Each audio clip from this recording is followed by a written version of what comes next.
I can sleep in the barn. So misty. I can sleep in the barn, begged the mail-order bride. The angry rancher locked the house, said, "No, but," somewhere outside Abilene, Texas, November 1882. The wind howled across the empty plains, slicing through the brittle trees like a whip of cold iron. Rain fell in punishing sheets, turning the dirt roads to thick, sucking mud. The sky, a low ceiling of gunmetal gray, offered no mercy. From the distant rise came a lone figure, hunched against the storm. Her dress clung to her frame, soaked through and torn at the hem.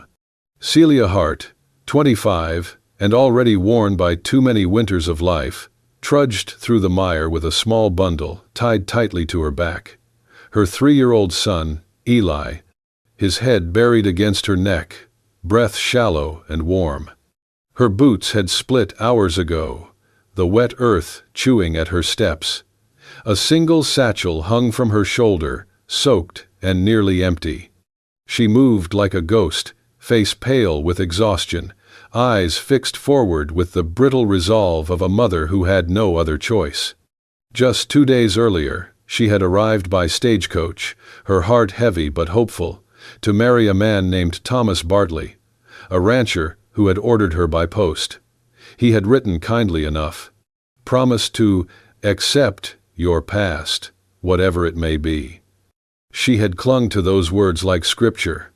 But when he opened the door and saw the child, his face changed, his eyes narrowed, his voice turned sharp. "You didn't say you had a bastard." Celia stood silent, the boy clinging to her leg. She tried to explain, tried to say she had no one else, that Eli was her world. Bartley had none of it. "You lied. Get off my land." She remembered the sound of her suitcase hitting the mud.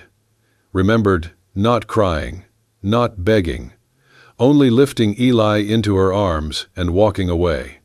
Now, night was falling. The storm showed no signs of mercy. The weight of Eli grew heavier with every step, though the child made no sound. Celia feared the shivering in his small body, the heat of his cheek against hers. She remembered Bartley mentioning a neighbor, Wade Callahan. "A strange one," he had muttered, "keeps to himself, lost his wife, don't bother with him." But in the middle of the cold, open wild, one name was better than none.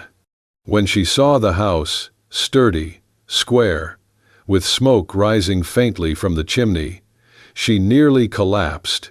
Her legs moved out of will, not strength. She made it to the porch, her hands numb as she knocked once, twice, then again, harder. The sound of footsteps came from within. She held her breath. Eli stirred on her shoulder, coughing. A moment later, the door opened.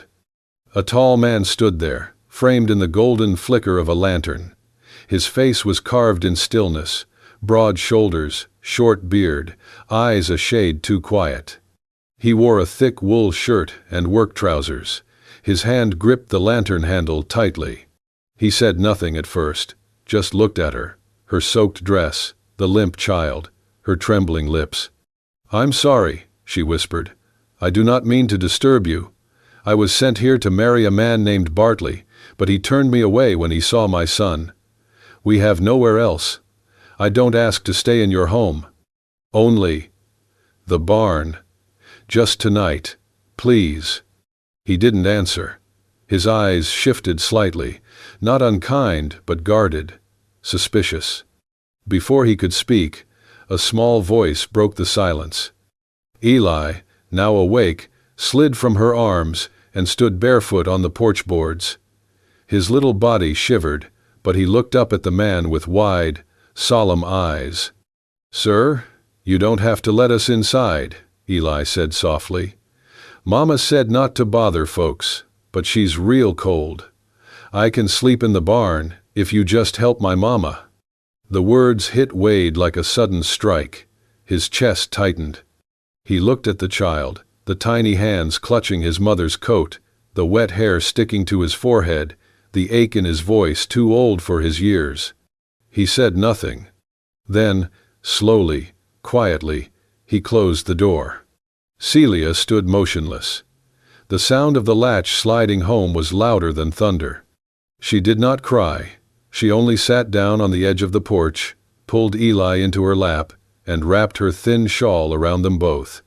The rain kept falling, and in the flickering shadows cast by the light behind the window, she waited for mercy, for morning, for anything. Wade Callahan sat at the kitchen table, elbows on worn pine, a cup of black coffee cooling untouched beside his hand.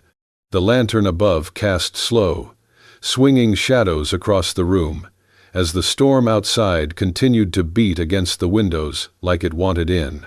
He was 34, had owned this land for 11 years. 600 acres of dust, cattle, and wind, all of it kept alive by calloused hands and a heart that had long since learned not to need anyone. His wife, Anna, had died 4 winters ago. Fever took her fast. Their baby girl, Lily, had followed 2 nights later. He hadn't spoken much since. The woman on his porch was none of his concern. That was the first thought Wade clung to. He had no room in his life for stray travelers and broken promises. If her story was true, and it sounded half-mad to begin with, then she should be on the next coach out, not darkening his doorstep in the middle of a storm. But as he sat there, staring into the dull glow of the lantern, he could not shake one thing: the boy's voice. "Mama said not to bother folks, but she's real cold." Wade exhaled slowly, fingers tightening around the edge of the table, his jaw locked tight. The sound of the storm filled the silence. He rose from the chair, heavy boots thudding against the wooden floor. He crossed to the window and pulled back the curtain with 2 fingers. Outside, under the low shelter of the porch, the woman was still there, Celia Hart. She sat against the wall, knees drawn up, her arms wrapped around the child like a shield. The boy, Eli, was curled into her lap, wrapped in her shawl, coughing softly. Her hands rubbed his back through the cloth, movements slow and mechanical. The rain had soaked through her dress, her shoulders shook, her hair hung limp, stuck to her cheeks, and still she held the child like he was all that mattered. Wade's eyes narrowed, but not in anger. In memory. A vision came to him, one he had buried like a stone. Anna, weak in bed, holding Lily to her chest, humming a lullaby she could barely finish. Lily coughing, fever burning her skin. Wade, sitting helpless at the doorway, fists clenched, watching the 2 people he loved most dissolve into silence. And he had done nothing but sit. His hand dropped from the curtain, his eyes closed. For a long second, there was only the sound of the fire crackling behind him and the echo of that boy's voice. Then Wade moved. He went to the door, pulled it open with one smooth motion. The lantern in his hand lit his face from below. Sharp lines, shadowed cheekbones, a look of stone weathered by sorrow. Celia flinched, shielding Eli. He did not speak. He only tilted his head, stepping aside in the doorway. His hand gestured inside. "Come in." The words were low, flat, but unmistakable. Celia hesitated, clutching Eli closer. "Please," she whispered. But Wade was already walking back into the house. She rose to her feet, legs shaking, eyes wide with disbelief and exhaustion. She followed the open door, stepping into warmth, into light, into the unknown. Behind her, the storm kept raging, but the door was open now. Celia hesitated in the doorway, her arms tightening protectively around Eli. The warmth from inside the house washed over her skin like a shock, almost painful after the relentless cold outside. The scent of burning wood, old pine floors, and something faintly like coffee filled her nose. Wade said nothing. He walked ahead with quiet, heavy steps and gestured toward the kitchen with a brief nod. She followed him into the room, plain, functional, but blessedly warm. A stone hearth flickered with orange flame, casting soft light across the table and shelves. Wade set the lantern down, knelt beside the fireplace, and stoked the coals with practiced hands. Sparks jumped, the flames rose. He stood, walked to a cupboard, and pulled out 2 folded cloths, coarse but dry. He handed one to her without a word, then disappeared into the pantry. Celia used it to dry Eli's face, then her own trembling hands. When Wade returned, he held a small pot of soup. No steam rose from it, but it was enough. He poured it into 2 wooden bowls and set them on the table. He took a seat across from them, picked up his spoon, and began to eat, slow and methodical. Celia remained standing, uncertain. Her instincts still buzzed with the memory of slammed doors and bitter words. "Sit," Wade said, not unkindly, without looking up. She obeyed, placing Eli on her lap. The boy was quiet, eyes glazed with exhaustion. Celia spooned a bit of broth into his mouth, coaxing him gently. He swallowed, then sagged against her chest, limp and warm. Wade broke the silence after a few minutes, his voice low and flat. "Why didn't you tell him you had a child?" Celia blinked. Her hand paused mid-air. She did not answer right away. Then, in a voice barely louder than the fire's crackle, she replied, "Because if I had, he would not have written back." She looked up at Wade now. Her eyes glistened, but did not spill. "I tried to believe that maybe he'd understand once he saw us, but I knew the risk. I knew what most men think when they see a woman with a child." Her voice caught, but she forced it steady. "I couldn't leave Eli behind.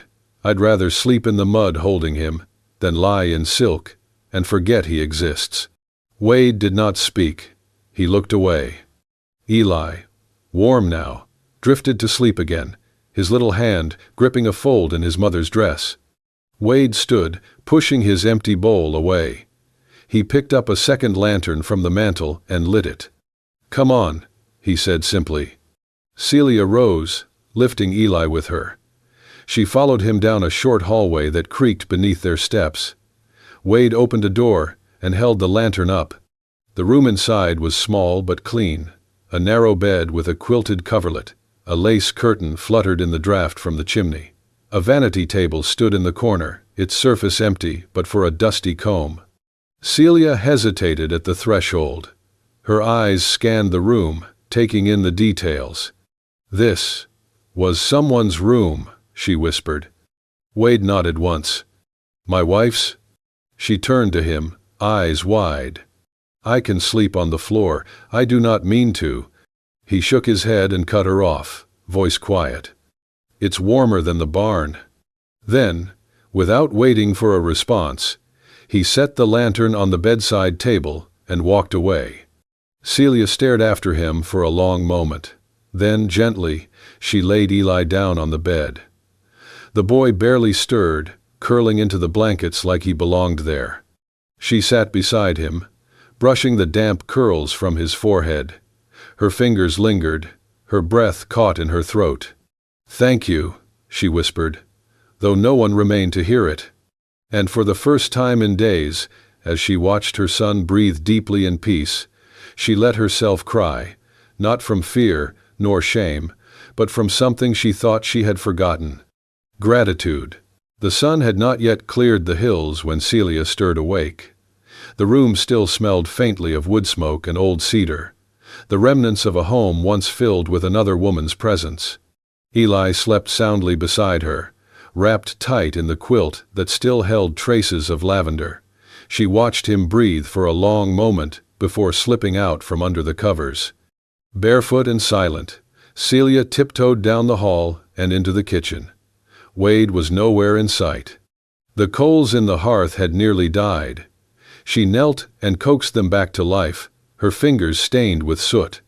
She boiled water, found a tin of coffee tucked beside the cupboard, and brewed a small pot. The scent filled the house slowly, something warm, something steady. By the time Wade entered the kitchen, boots heavy on the wood floor, a plate of cornbread and scrambled eggs sat on the table. Celia was rinsing dishes at the basin, her sleeves rolled up. He looked at her, then at the food. "You didn't have to do that." "I wanted to," she replied without turning. He did not thank her, but he sat and ate every bite. That day, Celia worked with quiet purpose. She found a needle and thread in a drawer and mended the rip on the sleeve of Wade's gray work shirt, the one hanging by the door. She scrubbed the old dish linens in a bucket out back, humming softly while Eli napped inside. When she spotted the horse trough low on water, she rolled up her skirts and filled it herself, bucket after bucket from the well. No one had asked her, but something inside her refused to be a burden, not after the mercy she had been shown. From the barn door, Wade watched her. Not openly, just passing glances as he tossed hay to the cattle or repaired a fence post.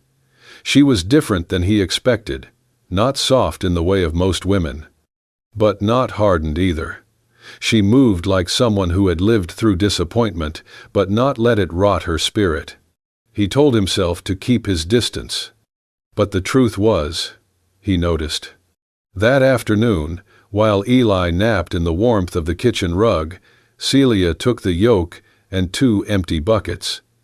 She made her way to the well, determined to refill the wash barrel before sundown. Her arms already ached, her stomach turned from lack of food. Still, she pressed on, sweat beading her brow in the mild spring heat. The return trip from the well was long and uneven. Halfway across the yard, the world tilted, her knees buckled. The buckets hit the ground with a loud thud, water sloshing across the dirt. Wade, inside the barn, heard it. He dropped his tools and ran. Celia lay crumpled on her side, eyes closed, skin pale. He bent, checked her breathing, then scooped her up into his arms. She was lighter than he expected, fragile in a way that made his chest clench. He carried her into the house and laid her gently on the wooden rocking chair near the hearth. Her face was damp with sweat, strands of hair sticking to her cheeks. He fetched a cloth, dipped it in warm water, and pressed it to her forehead. Then he stirred honey into a mug of warm water and coaxed it to her lips. "Easy now," he muttered. "Drink a little." She stirred, eyelids fluttering open, confused, dazed. "You fainted," he said simply. She blinked at him, then looked down. "I'm sorry. I didn't mean to." "Don't talk. Just breathe." A small patter of feet interrupted them. Eli stood at the doorway, eyes wide, lip trembling. "Mama?" Wade turned. He stood, placed a reassuring hand on the boy's shoulder. "She's all right," he said softly. "Just needs some rest." Eli nodded, stepping closer to his mother, slipping his tiny fingers into hers. She squeezed them weakly and smiled. That night, after Celia had fallen into deep sleep and Eli dozed at her side, Wade sat alone at the table. The only sound was the crackle of the fire and the ticking of an old clock. He noticed the boy's shoes by the door, cracked leather, worn soles, barely holding together. Wade picked one up, turned it in his hand. He did not ask Celia. He did not tell her. Instead, he found a needle, some thick thread, and sat beneath the lamplight. His fingers were too big, too clumsy, and the needle pricked him twice. Still, he kept going, stitch after careful stitch. It had been years since he had mended anything, but something in him refused to let that boy walk another mile with broken shoes. Dinner was quieter now, but it was no longer lonely. Wade had taken to setting out 3 plates instead of 1. At first, Celia hesitated. The first night he motioned for her and Eli to sit at the table with him, she nearly declined. But the boy had already clambered into the chair beside Wade, babbling about the smell of beans and cornbread. After that, it became routine. They ate in calm silence, sometimes broken by Eli's curious questions or soft laughter. Wade rarely spoke unless spoken to, but the lines in his face had started to loosen, as though he had finally remembered what it felt like to sit with company and not dread it. At night, Celia would sit in the rocker by the fire, book in hand, reading softly while Eli curled up near her feet. Wade listened from the table or from just beyond the doorframe. Her voice was gentle, a low, steady rhythm that warmed the room in a way the fire could not. She read from old farm journals, Bible stories, and even a worn-out novel she had brought in her bag. It was not the words themselves that mattered, it was the way she made them feel like home. He had forgotten how that sounded. Wade started spending more time with Eli, too, not out of duty, but instinct. The boy followed him to the barn one morning, barefoot and bright-eyed, asking to help. Wade handed him a handful of oats. "Feed him flat," he said, guiding Eli's palm to the horse's muzzle. "Let him trust you." Eli giggled when the horse's warm breath tickled his fingers. From the house, Celia watched through the window. Her hands were still soaked from scrubbing laundry, but she froze, heart clenching. She had never seen Eli smile like that with another man. Later that week, Wade gave Eli an old rope and taught him how to loop it. The boy practiced for hours, his laughter filling the barn. "Uncle Wade," he called him once by accident. Then, shyly corrected himself. "I mean, Mr. Wade." Wade had only nodded, but he didn't correct him. One afternoon, Celia noticed hammering in the barn. When she peeked in, Wade was building something, a low partition in the corner of the main stall. It had a small roof, a tiny window, and a swinging half-door no higher than a child's chest. "What is that?" she asked, brushing straw from her skirt. Wade didn't look up from his hammer. "Just a little place, somewhere Eli can be around the animals, but stay out of the way. Thought he'd like it." Celia stared, lips parting slightly. "You built it for him?" He shrugged. "Chow no kun gok, kuorieng min." That night, she added an extra log to the fire and stitched the beginnings of a curtain for the tiny barn room. Days shortened. The first snow dusted the fence lines in early December. Life grew slower, but no less full. Each moment took on weight, the way Wade passed the sugar before Celia asked, the way Eli leaned against his leg without fear, the quiet nods exchanged when words felt too loud. Then came the evening she would never forget. Wade called Eli out to the back pasture just before sunset. The sky was streaked with orange and deep violet, the cold air sharp and still. Celia stood at the back porch, arms crossed, watching. A saddled mare waited in the field. Eli hesitated as Wade lifted him up, setting him gently on the saddle. "Sit straight, hands on the horn, just like I showed you." The boy beamed. Wade led the horse slowly in a circle, one hand holding the reins, the other steady on Eli's leg. The child's laughter echoed in the crisp air. From the shadows of the porch, Celia's hands rose to her chest. Her throat ached. This was the first time Eli had been on a horse, the first time someone other than her had shown him how to be brave. Tears welled without warning. She turned away, stepping inside, shoulders trembling. She did not sob, she did not crumble. But the tears came anyway, soft, silent streaks down her cheeks. Not for sorrow, not for pain, but because something inside her was breaking open, and what poured out was love and gratitude.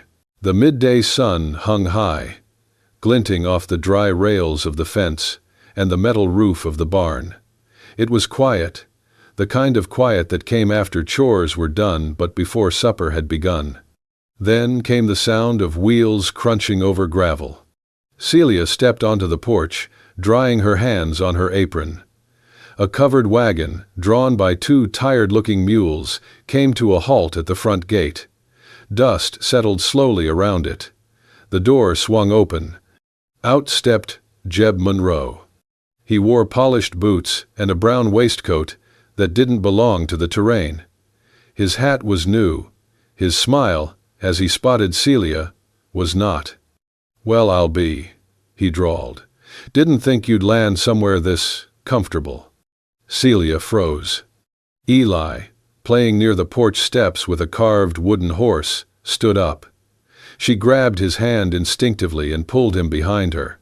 Wade emerged from the barn, sleeves rolled up, hands smeared with axle grease.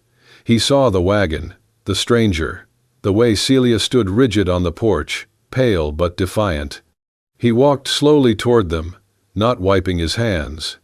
Jeb kept his eyes on Celia. "I came for what's mine," he said, voice oily. "You took my money, promised a union, then disappeared like a thief. That's fraud, darlin'. I got papers sayin' so." He pulled a folded sheet from his coat and waved it in the air. "A signed marriage contract, right here. Witnessed and dated. Makes you my wife or my thief. Either way, you owe me." Celia's face went white. She shook her head. "That paper is forged. I never signed anything." "But you accepted the coin," Jeb snapped. $50 for your hand. And you ran off." "She was forced to," Wade said, now standing between them. "She left you because you're not worth the dirt on your own boots." Jeb raised a brow at him.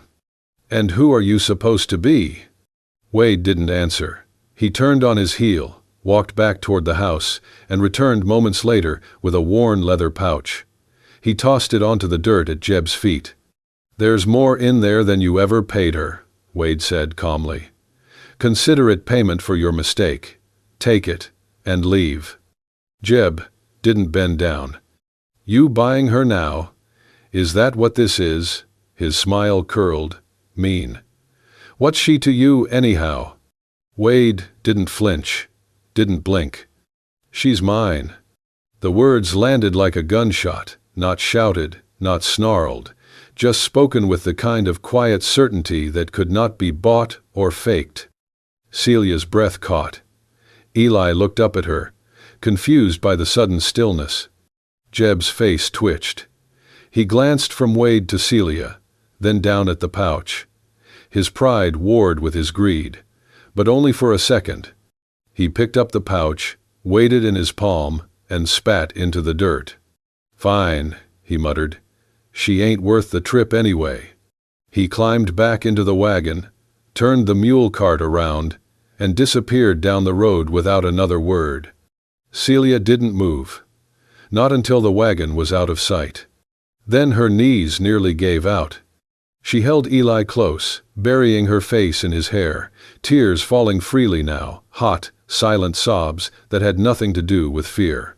Wade didn't speak. He simply stood nearby, jaw clenched, arms folded, a sentinel made of something stronger than wood or stone. For the first time in her life, someone had stood for her. And not just anyone. Him. The first thaw of spring brought color back to the land. Snow melted into soft, muddy trails, and green teased the edges of the pasture like something half-remembered. Birds returned to the barn rafters. Calves cried in the morning light. Celia stood at the edge of the garden, hands buried in the fresh soil, her eyes not on the rows she had planned to plant, but on the open road that ran east. She had made up her mind. She would leave when the ground was firm enough for travel. Eli was healthier now, stronger. And Wade had already given them too much: shelter, food. A kind of quiet care he never said aloud, but showed in every act she could not keep taking. Not without giving something he hadn't asked for. She couldn't risk misunderstanding his kindness as something more, or worse, make him feel trapped. She folded a letter that night, tucked it in the top drawer of the vanity in the guest room. It said goodbye in the only way she knew how. Brief, respectful, grateful. But before dawn the next day, as she packed the small satchel she'd arrived with, Wade knocked on the door. She opened it slowly. He stood there, hat in hand, jaw tight like he'd been rehearsing something for hours.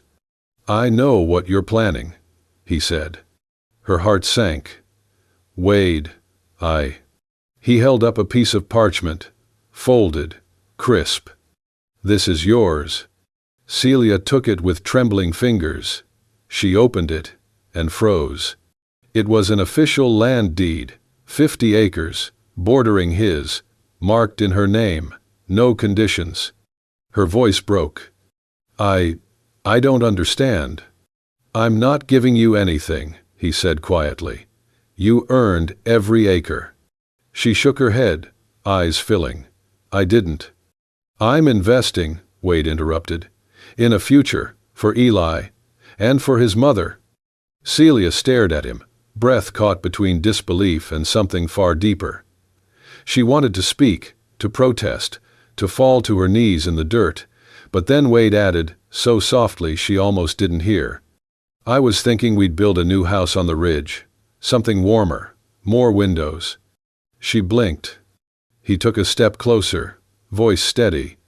"You can pick the wood if you like." That was all he said. No grand speeches, no ring, just an open door, not to a barn this time, but to something far more lasting. Her lips parted, but no words came. Instead, she pressed the paper to her chest, nodded once, and wept into the morning sun. The clearing smelled of pine and wildflowers. Spring had painted the forest in soft greens and tender blues, and the morning sun spilled golden light through the branches overhead. A simple arch, built from cedar branches and tied with white cloth, stood at the edge of the grove. Nothing grand, nothing borrowed, just right. Celia stood beneath it, her hair braided with wild daisies, her dress plain but clean. Her hands trembled, not from fear, but from something deeper, the kind of joy that scared a heart too used to surviving. Wade waited for her with a quiet smile, the same way he always did. Steady, patient, never pushing. And walking down the aisle of grass and sunlight between them was Eli. The boy clutched a small wooden box in his hands, face serious as a preacher. He wore a vest too big for him, and boots that Wade had polished himself. He stopped before them, opened the box with a deep breath, and looked up. "I got him, Mama," he whispered. Celia bent down, kissed his forehead. "You did perfect." The ceremony was short, just the preacher from town, a neighbor or two as witnesses, and the forest to listen. But when Wade took Celia's hand and slid the ring onto her finger, the air held its breath. "I don't make promises I can't keep," Wade said quietly, eyes locked to hers. "But I'll keep this one." Celia's lips trembled as she whispered back, "And I'll never run again." Afterward, under the tall pines, they shared bread and cider from a picnic basket and watched Eli chase a bluebird down the hill. Celia sat beside Wade, her head on his shoulder, fingers tangled with his. Later that evening, in the golden hour before dusk, she wrote a letter to her mother, the first one in years. "Mama, I did not marry a man with gold in his pocket or land in every direction, but I married a man whose word is good, whose hands are kind, and whose silence makes me feel safe. I married a man who took in a woman no one wanted, and a child no one asked for, and made us his family. I found home, Mama. Not a place, a person. And Eli, he finally calls someone Pa. Love always, Celia." That evening, Wade pulled Eli into his arms, crouched low, and handed him a piece of paper, official, signed, and stamped. "You're mine now," Wade said, "if you want to be." Eli's eyes lit up. He threw his arms around Wade's neck and whispered, "I always wanted to be." And then, as the sun dipped low, casting long shadows across the open field, the three of them rode together, Wade on his bay gelding, Celia on her mare, and Eli seated snug between them. The world was wide, the wind was soft, and behind them the shadows stretched long, the silhouettes of a man, a woman, and the boy who bound them, slowly disappearing into the horizon. Home wasn't where they came from. It was where they rode, together. In a world where the cold can be harsher than bullets, and silence deeper than any canyon, Celia, Eli, and Wade remind us of one simple truth. Home is not where you live, but who you're willing to open your door for. This is a story about second chances, quiet bravery, and the kind of love that doesn't announce itself. It proves itself. In stitched shoes, in shared meals, in standing between someone and the pain chasing them. When a stranger asks only for a barn and ends up with a family, we're reminded that dignity costs nothing, and kindness changes everything. If this story moved you, let your heart ride a little further with us. Hit the like button if you believe in love that rises from dust. Love Stories for more tales where bullets missed, but hearts didn't. And remember, sometimes the bravest thing you can do is open the door